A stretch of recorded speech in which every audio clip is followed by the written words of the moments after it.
I slammed into the steering wheel, dodging another maneuver from the car chasing me. The windshield cracked as the first shot pierced the body. It was night, a full moon, but the roads to the house looked much darker than usual. My heart pounded in a frantic rhythm, blood rushing in my ears. Just a few minutes ago, I had been thinking about how to explain my late return to Grace. Now, all I could think about was how not to end the day with a bullet in the back of my head. The car behind me kept a steady pace, no headlights on, only the flashes of gunfire from its window silhouetting the pursuer. They knew I was their target. "Easy, Mark," I muttered to myself, leaning lower to avoid being an easy mark. My right hand reached habitually for the glove compartment. Damn, this wasn't the car I usually drove. My gun wasn't here. The woods along the road seemed like my only chance. I turned the steering wheel sharply and swerved onto a narrow dirt path. The wheels howled, the car bounced, and I slumped into the seat, trying to keep control. The pursuer slowed, apparently not expecting me to venture into such a thicket. "Just a little longer," I muttered. But then I heard the muffled sound of an engine coming from the woods. There were two of them. I jumped out of the car, barely managing to stop it at the edge of a cliff. Grabbing my phone, I sent a text. *activate safe protocol. Threat to my life. Location being transmitted. 30 seconds later, my car was already ablaze. I hid behind the trees, watching as two men in black jumped out of their vehicles. They surveyed the scene, but I was already deeper into the woods, hiding behind thick spruce trees. They weren't hunting an ordinary man. They were after someone who hadn't forgotten his skills yet. I clenched my fists. I needed to figure out who they were, what they wanted, and why they were targeting me. But one thing was certain. My peaceful life was over. I moved through the forest, ducking, trying to be quieter than the night wind. Skills honed over decades came back like a reflex as I listened to every sound. I recognized the crunch of twigs under their feet. They were walking along the trail, searching the area. "Where is he?" one of them said irritably, his voice low and husky. "His car's burned out, but there's nobody." "He must be around here somewhere," said the other, tall and confident, with a slight accent. I fumbled in my pocket for a key piece of my retirement arsenal, the compact knife I always kept with me. Years of peaceful life in a private company hadn't made me complacent. I took up a position on a knoll to watch them. They spread out, searching the neighborhood. It was important to separate them. The first one was walking straight toward me, picking his way through the bushes. I waited a moment for him to get close enough, then lunged behind him. The knife went gently under his ribs. His body went limp, and I laid him gently on the ground. "Are you there?" the other man shouted when he heard the noise. "Yes, I'm checking," I said, imitating the dead man's voice. He fell silent, believing me. I moved closer to where his shadow played in the trees. Tom was working against me. I knew that if I didn't take them out now, reinforcements would arrive faster than I could figure out who was behind this.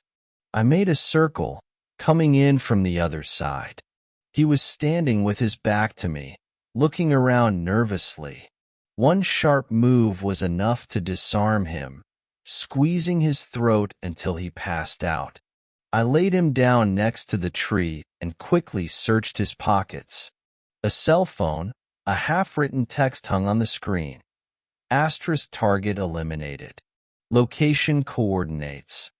I closed my eyes, digesting what was happening. They were looking for me, but not for theft or simple murder. This was targeted elimination, and it was coming from someone who knew too much about me. Taking out my phone, I activated the encrypted line of communication. Rick, it's Mark. I'm in trouble. Someone knows more about me than they should. Send people out and check the database for possible leaks. The phone rang. Mark, are you okay? The voice on the other end was surprised but quickly pulled himself together. We're in contact. Coordinates received. Do you have a place to hide? We're close. We'll discuss the rest in person, I said, disconnecting. The forest was quiet, as if it too was waiting for my next move. I had to move. When I emerged from the forest and made my way to one of the old cars I'd left behind in case of emergencies, the goal of my peaceful life in the suburbs with Grace was already looming in front of me. Everything that had happened couldn't have been an accident. Grace. I frowned, remembering her latest weirdness. Distant calls, attempts to hide text notifications, and this sudden craving for privacy that she'd never complained about before. At home, I pulled into the garage, quiet as always. The house lights were on. Grace was sitting in the kitchen with a cup of tea. "You're so late," she smiled when she saw me. "Business," I answered, trying not to give away too much. She got up, came over, and hugged me. "Are you tired?" I smelled the faint scent of someone else's perfume. "Very. I need to rest." Her hand trembled slightly as she adjusted my shirt. I knew I'd figure it out, but for now, she didn't need to know that I'd already figured it out. I went upstairs to the bedroom, leaving Grace in the kitchen. She was humming something to herself, but her voice sounded strained. At the bedroom door, I lingered, listening. Footsteps. She went into the living room, then silence. I went into the bedroom but didn't turn on the light, sinking down on the bed. I pulled out my phone, dialed Rick again through the encrypted line. "Rick, I need a background check. Everything about Grace. Calls, emails, movements over the last 6 months.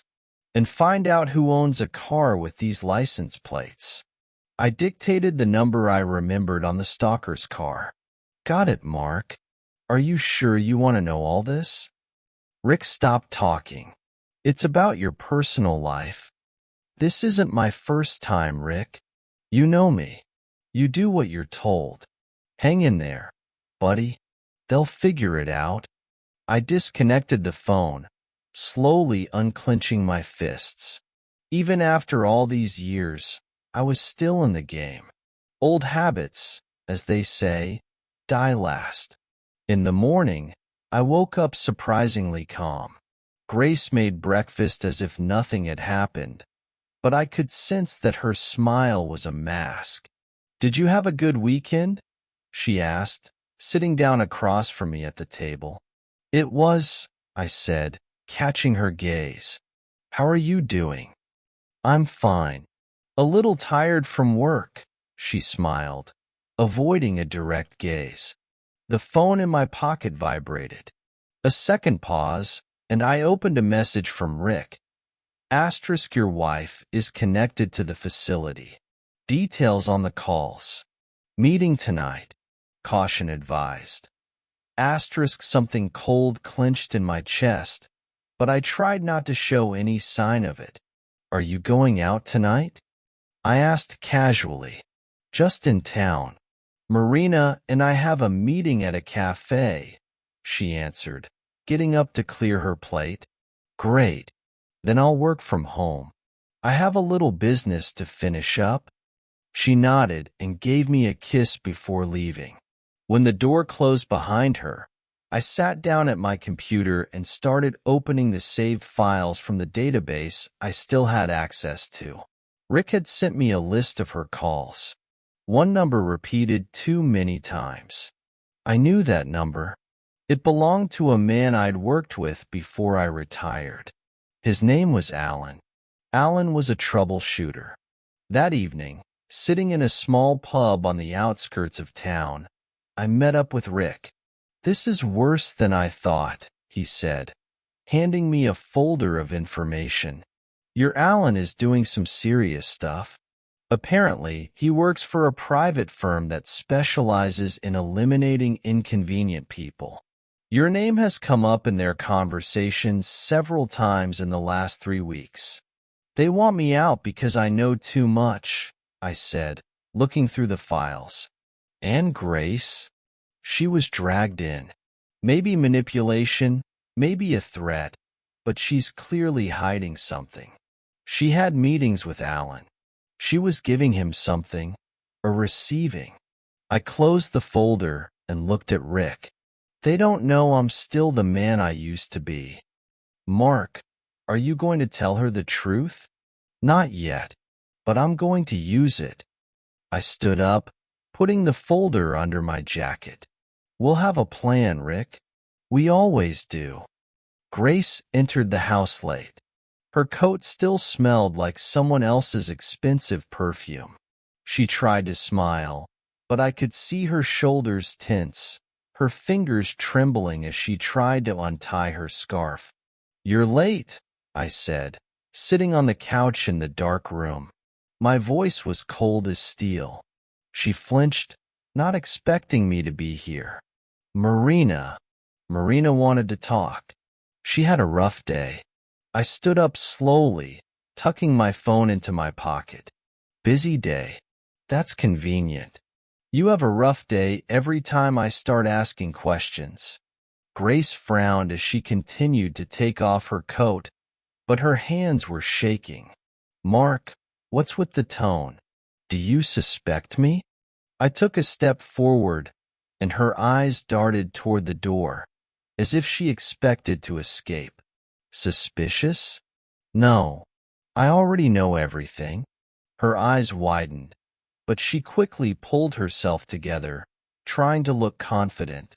"What do you know, Mark? You're acting weird." "Alan, Grace.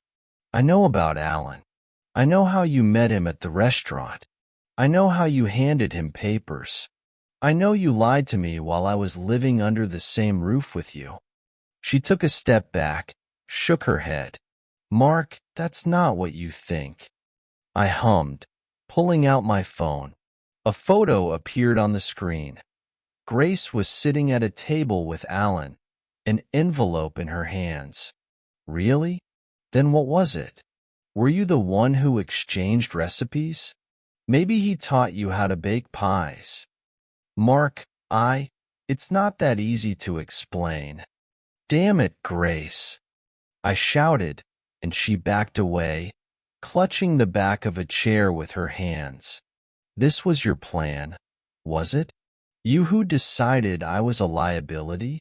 Or did you just go along with it because he promised you a new life?" Her eyes filled with tears, but I didn't even slow down. "You lived with me for 20 years, Grace, and all that time, you thought I was just a regular guy, didn't you? A man who works from morning till night to give you a quiet life." "Mark, I didn't mean—" "Shut up." I shouted so loudly that she froze. "You have no idea who you're messing with." I pulled a token out of my pocket and threw it on the table. The metal clattered against the surface. "Mark Grayson, intelligence agent, call sign, Phoenix." A retired man who now lived with a woman who decided to sell him for a pittance. Her lips quivered. She slumped in her chair like she had been hit. You all this time, have you been lying to me?" I leaned closer, looking her straight in the eye. "I lied to protect you. And you, Grace, you sold me out. You betrayed me. For what? For his beautiful promises? Or for fear that he would kill you?" She tried to answer, but I interrupted her. "No more excuses. You've crossed the line. And I promise you, Alan will soon realize that he underestimated me. And you." I straightened up, retreating to the door. You will learn what it means to live with someone you betrayed. Her face froze in horror as I walked out of the room, leaving her in icy silence. Quick footsteps sounded behind me. Grace wasn't just going to let this conversation go. Is that a mark? You think you could just walk away with this nonsense? Her voice was harsh, almost mocking. You're ridiculous. An intelligence agent? You, Mark? I stopped in the doorway and turned to her. Her face was twisted with rage, and I realized fear disguised as contempt. You've been a weakling all your life, she continued, stepping toward me. You've always hid behind your "I work for my family," your meaningless antics. You think you can scare me with those scouting tales? She snorted. Even now, you're not going to do anything. I didn't answer anything, just stared at her, cold and calm. Years of training, the experience of dozens of operations, all of that now played a part. My stillness, my stare.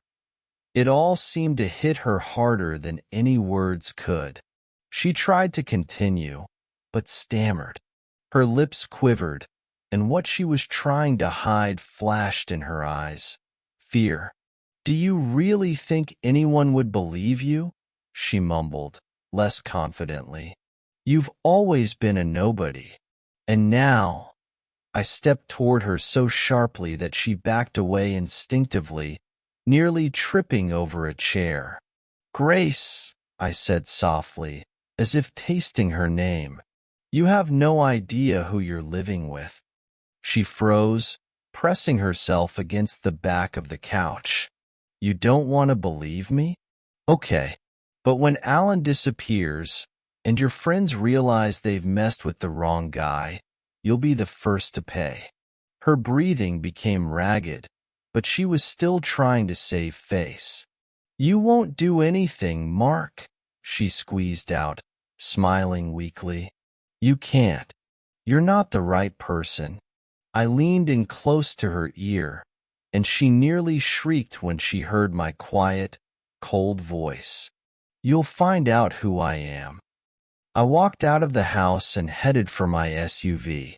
Grace stayed inside, but I knew she was already shaking with fear. She wasn't in the mood for ridicule right now. In the car, I activated my laptop with encrypted communication. Rick was on the line instantly. Mark, what's wrong? It's Grace. She knows more than she's letting on. She has no fear of Alan, but she's afraid of me.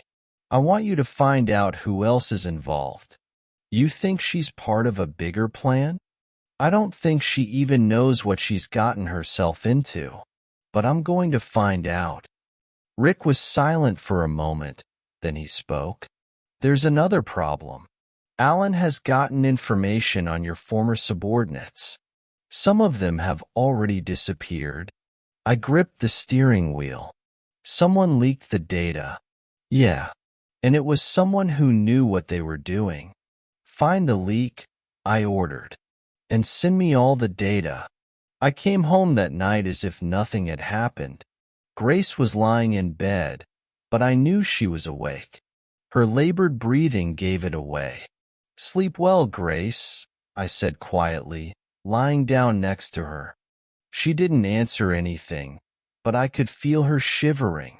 The next day, I found out that Alan had made an appointment. He thought I would make the first move, but he didn't realize that he was already trapped by me. Alan showed up for the meeting. He was confident, until he heard my voice behind him. You shouldn't have touched my family, Alan. He turned around, but instead of horror, I saw a smirk on his face. Mark, don't you get it? I'm not the one who's after you. It's her. Alan showed me a picture on his phone. It was Grace on the screen. She was smiling, standing next to a man I knew well, a former intelligence chief. My heart sank. Welcome to the new game, Grayson, Alan said, putting the phone away. The rules have changed.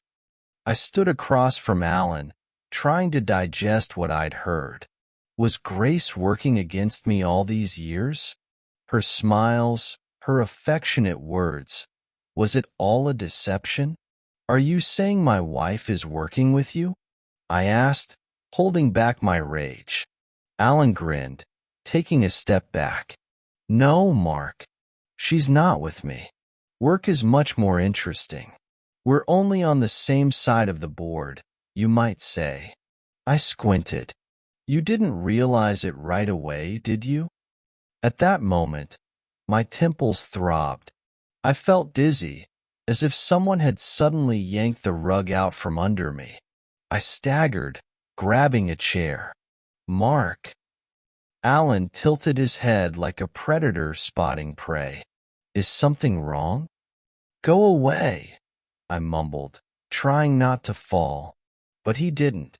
He was watching me intently, as if expecting something. The world around me began to blur, and I slumped back in the chair. My heart was pounding like crazy. Mark, Mark, Alan shook his head. You need to trust your wife more. She knows how to finish what you started. I looked up, but my eyes were already cloudy. What did you do to me? Alan laughed. It wasn't me, my friend. Your Grace is a true master. She did it. Slowly, carefully. Small doses so you'd think it was just old age. I gritted my teeth, gathering the last of my strength. You're not going to succeed. I already have, he replied, turning and walking away. Have a good night, Mark. If you live to see the morning. I don't remember how I got out of the building. The world shook like I was on the deck of a ship in a storm. My hands shook, my legs shook, but my instincts still worked. I activated the distress signal on the watch I'd worn since the beginning of my career. It was more than just an accessory. A second later, I got a call from Rick. Mark, what's going on?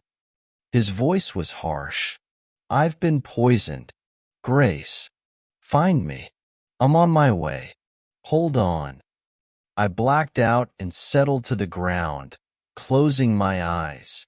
When I woke up, the light was too bright for my eyes to adjust right away. There was the smell of alcohol and medicine all around.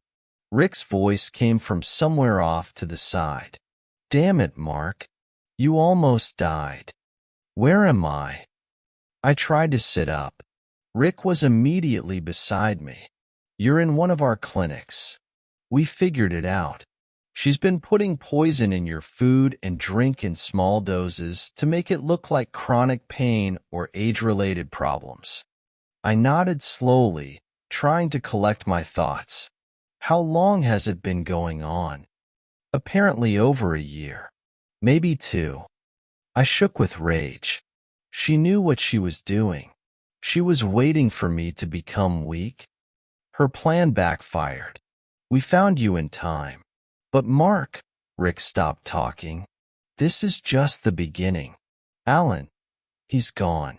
And Grace too. I clenched my fists, feeling a surge of anger I hadn't felt in years. They both think they've won, but they don't even realize they just started a war. Lying in my hospital room, I stared at the ceiling, pondering. How long had she been planning this? Was Grace part of something bigger from the beginning, or was she recruited later? I trusted her, loved her, and she used that as a weapon against me. Deep inside, a feeling I'd buried long ago rose. The pain of betrayal mixed with cold determination. She wanted to weaken me, to make me helpless. But she forgot who I used to be. Forgot that I know how to turn weakness into strength. I rose slowly, despite my body's protests. Mark, what are you doing? Rick was standing at the door. Getting back into the game, I said, putting on my old jacket. This is personal now. The next day, I was on my way. My goal was clear. Alan and Grace hadn't just betrayed me. They were part of something much bigger that had to be found out. Rick said there was only one person who could help me right now, and I knew who he was talking about. Mark, are you sure you want to get her involved? He asked as he walked me to the helicopter. She's the best, I replied, buckling my seatbelt. And if anyone knows how to clean up this mess, it's her. Okay, then. Here are her coordinates. Just remember, Mark, she'll go out of her way for you. Try not to forget that. I didn't say anything. Something trembled in my soul, but I didn't have time to think about the past.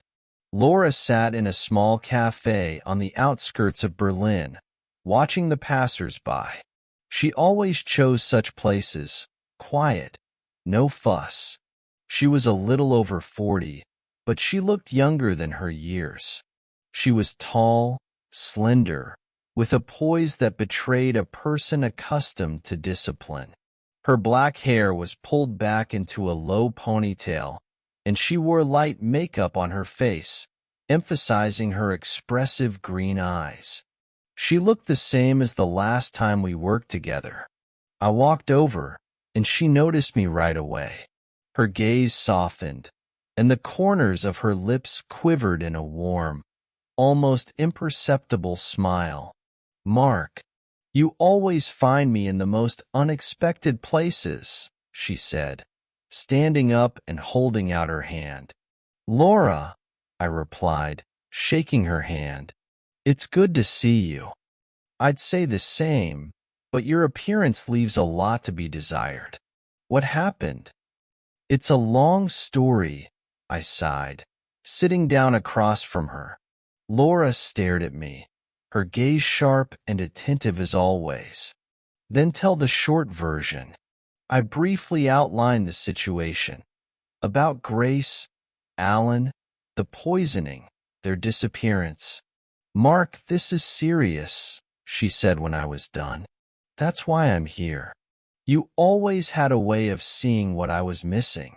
Laura leaned back in her chair, crossing her arms. Did you know that I always thought your wife wasn't worthy of you? I didn't say anything. So, what do you want me to do? Her tone changed to businesslike. You know how Alan works. He has contacts we can use. We need to bring them to the surface. And Laura, I need support. She smiled, her eyes flashing with battlefield excitement. Mark Grayson is asking for support. That's something. Okay, you know I'm with you. We rented a small apartment in Berlin where we began to prepare. Laura worked as smoothly and quietly as ever. She collected data on Alan's movements, his meetings, and found several places where he might be hiding. This man is paranoid, she said, laying out the map on the table. He has 3 hideouts in different parts of the city, but one of them was activated yesterday. So he's here. I nodded. Yes, but there's something else you need to know. He's not just hiding. He's planning something. Like what? I don't know exactly, but his men have started moving toward the eastern border. It doesn't sound like running, more like preparing for something big. I thought about it, looking at the map. Laura, thank you for agreeing to help. I realize I'm dragging you into this. She looked at me with a slight chuckle. Mark, you've always been like this, never thinking about yourself, always protecting everyone around you. And to be honest, I would have done it even without you asking me to. I met her gaze for a moment. It was that rare moment when I felt something warm pierce my wall of cold rage and determination. But there was no time for emotion. Okay, I said, turning back to the map. Let's start with this hideout. We have work to do. On the 3rd day of our search, Laura, sitting at her laptop, suddenly called out to me. Mark, you have to see this. I walked over to her, peering over her shoulder. On the screen was access to the encrypted data she had just hacked into. It was Grace and Alan's correspondence. "Are you sure he doesn't suspect anything?" Alan wrote. Absolutely. He thinks his chronic pain is just age.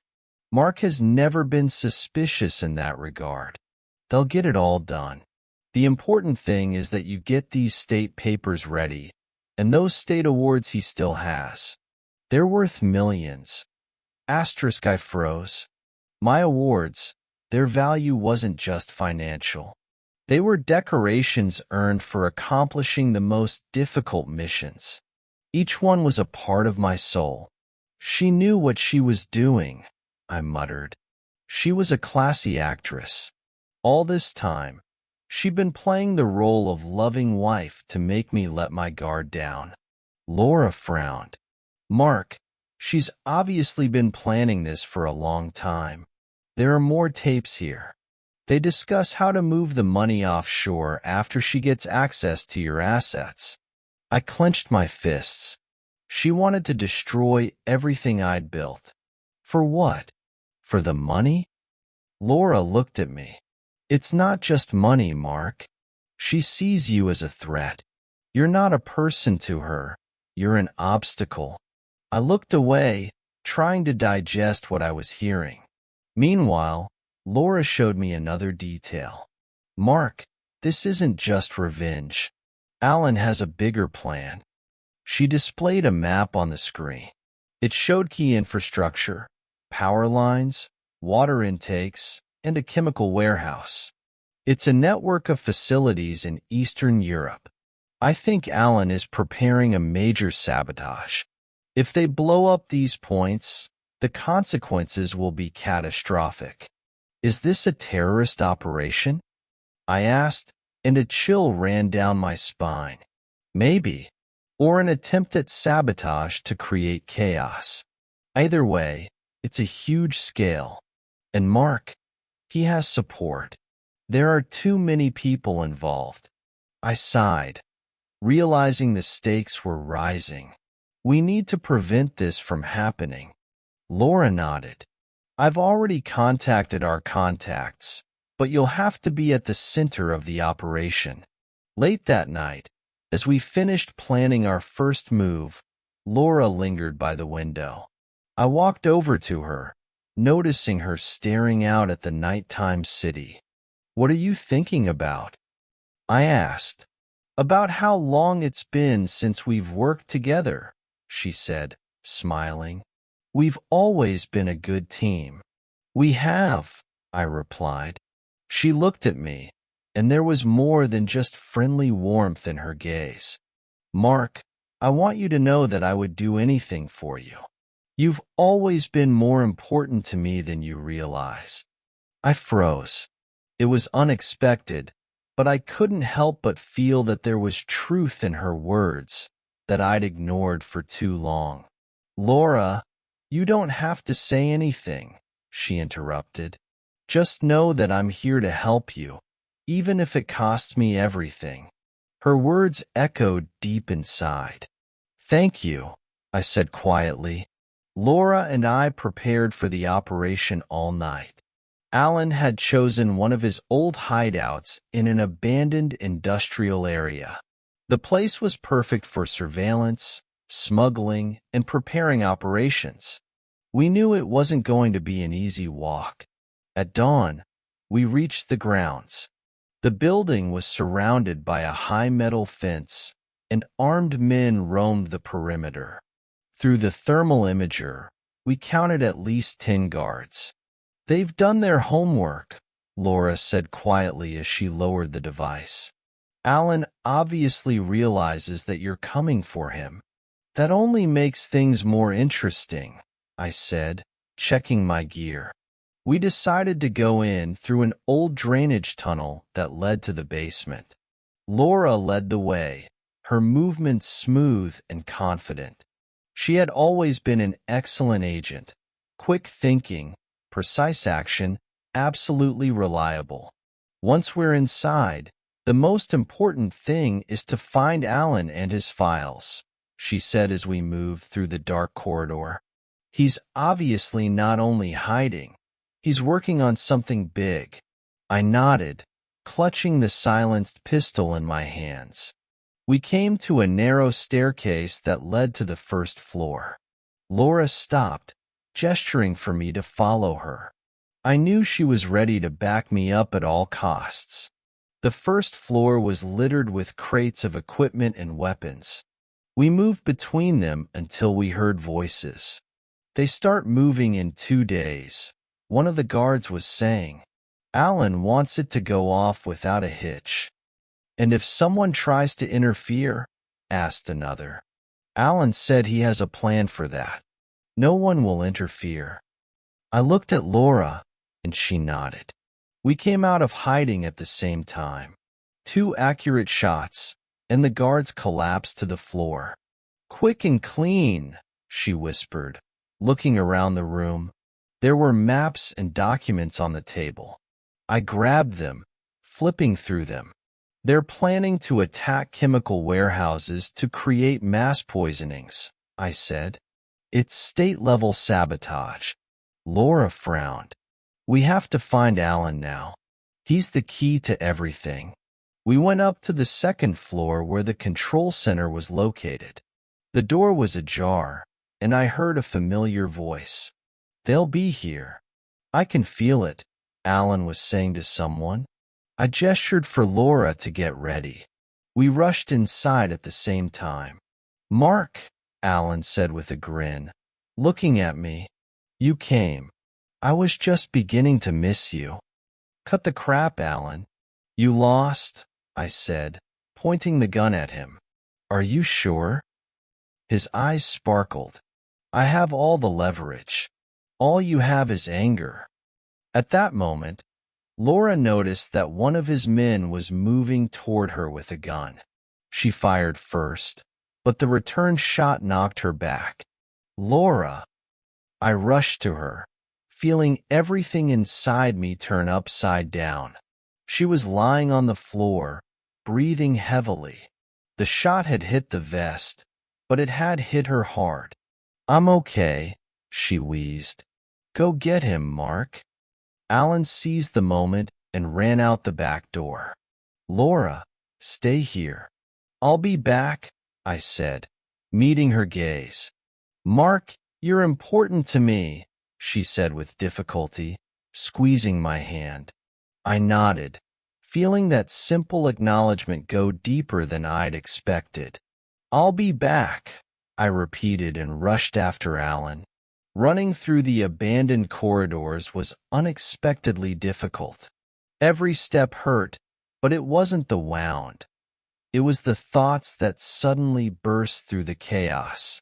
Laura! Her name echoed in my head over and over again. She was always there for me, even when I didn't notice it. She'd had my back, supported me, done everything in her power to keep me going. And now, lying on the floor after the shooting, she still insisted that I go forward, that I finish what I'd started.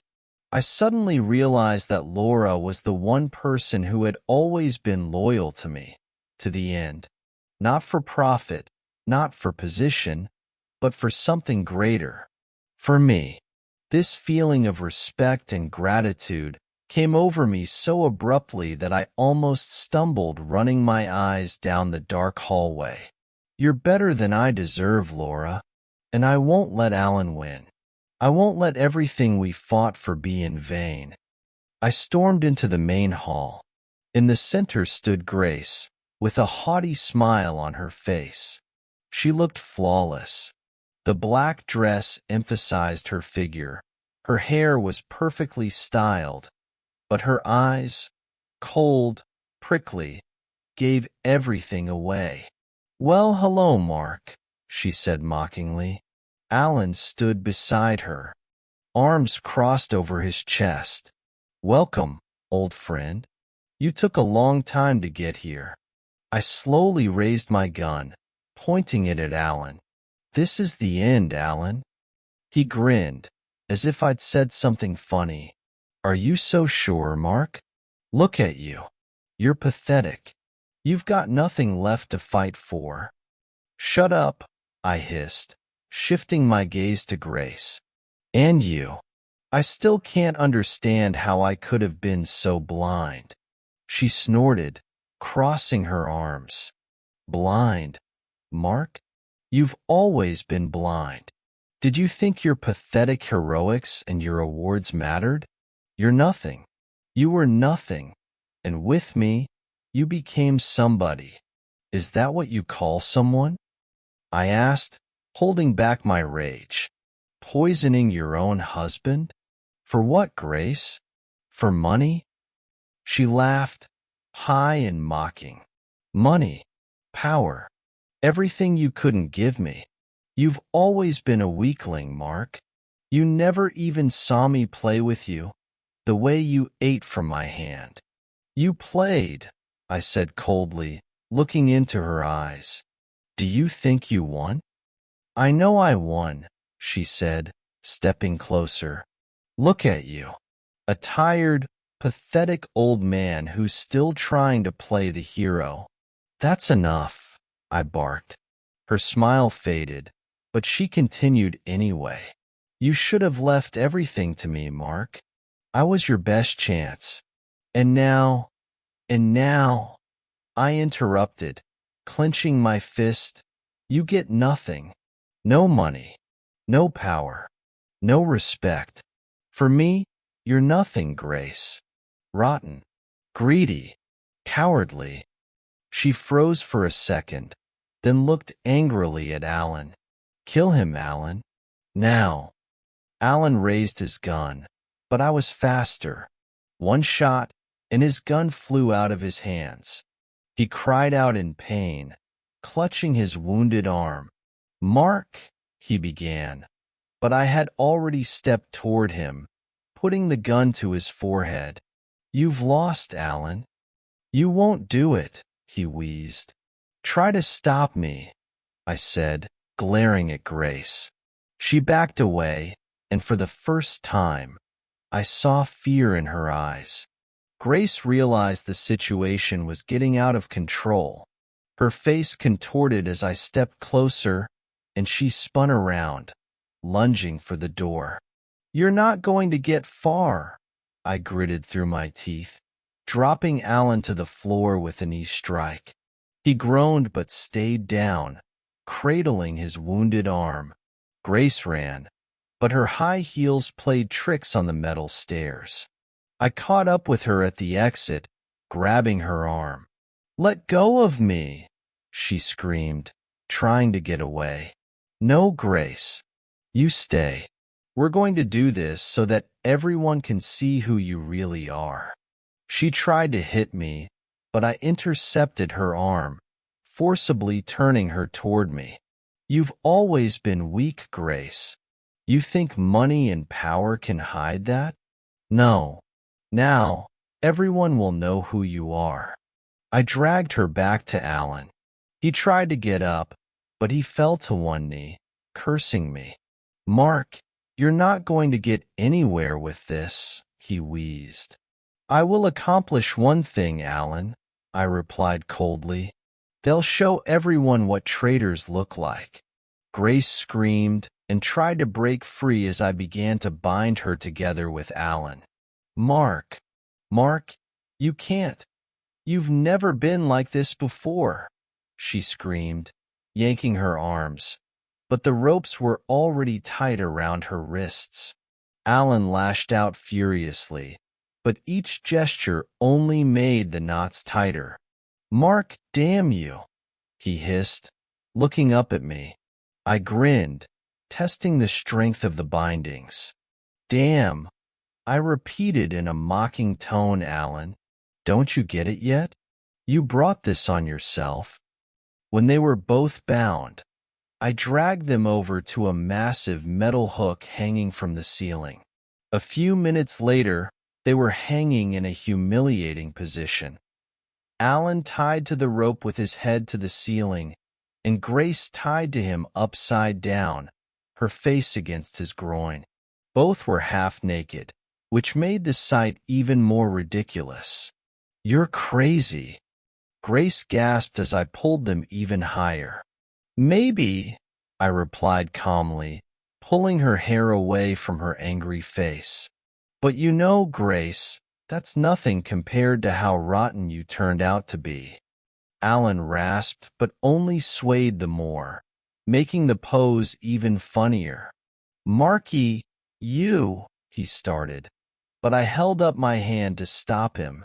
"Alan, I'd hold my breath if I were you. Your ally isn't going to help you anytime soon." I pulled out a can of spray paint and wrote in large block letters on the wall above them, "The fate of traitors is always humiliating." Stepping back, I assessed the result and nodded, satisfied. "Mark, let us go. You're going to pay for this." Grace squealed again, but her voice was almost hysterical. "You know, Grace, you're right. I have paid for it all with years of lies, betrayal, and pain. Now, it's your turn." I turned on the beacon on my watch, letting the agents know where to find them. As I left, I heard Grace continue to scream while Alan remained silent, only occasionally emitting muffled moans. When the operatives arrived, one of them, noticing the scene, whistled. "Now that's Art Grayson. You're certainly a master of epilogues." The other agent laughed, taking a picture of the writing on the wall. "I hope this goes in the report." I remained silent, only casting one last glance at the two traitors who now dangled like puppets in a theater of the absurd.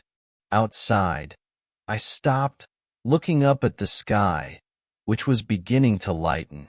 This is the end for them, I thought, but not for me. For me, it's a new stage. And this time, I know exactly who's beside me. Laura was waiting for me by the car. Her eyes expressed concern, but when I approached, she smiled. "Are you ready?" she asked. I nodded. "Now, it's just beginning." After the operation was over, I spent months piecing together the aftermath. The documents Laura and I had recovered from Alan's safe house turned out to be key. They contained information on corruption schemes, international connections, and even plans for state-level sabotage. I handed it all over to the appropriate agencies, but made sure to keep some of the details under wraps. With that, Alan and his network were completely destroyed, unable to be rebuilt. Grace found herself facing the law. She was arrested for attempted murder, financial fraud, and complicity in terrorism. She was sentenced to life in prison. Alan, by then broken and disgraced, agreed to cooperate in exchange for a reduced sentence. But his life was ruined. After these events, my life changed. Laura and I became closer than ever. We settled in a small house outside of town. Laura had always dreamed of a quiet life, and I realized I wanted the same. Her love of plants turned out to be a true art form. She would spend hours in the garden, creating amazing arrangements that were like little corners of paradise. I would find her at work with the soil, sometimes dirty but always happy and smiling. "Do you ever rest?" I asked her once, watching her plant new flowers. "This is my rest, Mark," she replied, shaking off her hands. "And you? When are you going to start enjoying life?" "I think I've already started," I answered, sitting down next to her. We spent evenings together, talking by the fireplace. Laura was an amazing conversationalist, intelligent, kind, with a terrific sense of humor. Her view of the world, her desire to see the best in people, inspired me. "You changed my life," I said one day as we were looking at the stars. "You did too, Mark," she replied. "I think we just found each other at the right time." We became a team, not only in life but in helping others. Together, we created a small charity that helped people who were victims of crimes like the one that ruined my life. Our home became a place where there was always warmth, joy, and understanding. Laura continued to tend the garden, and I learned to appreciate every minute I spent with her. We proved that even after betrayal and pain, it is possible to find love, happiness, and meaning. The main thing is to keep your principles and believe in good. And every conversation we had, every evening we spent together, reminded me that I was finally home,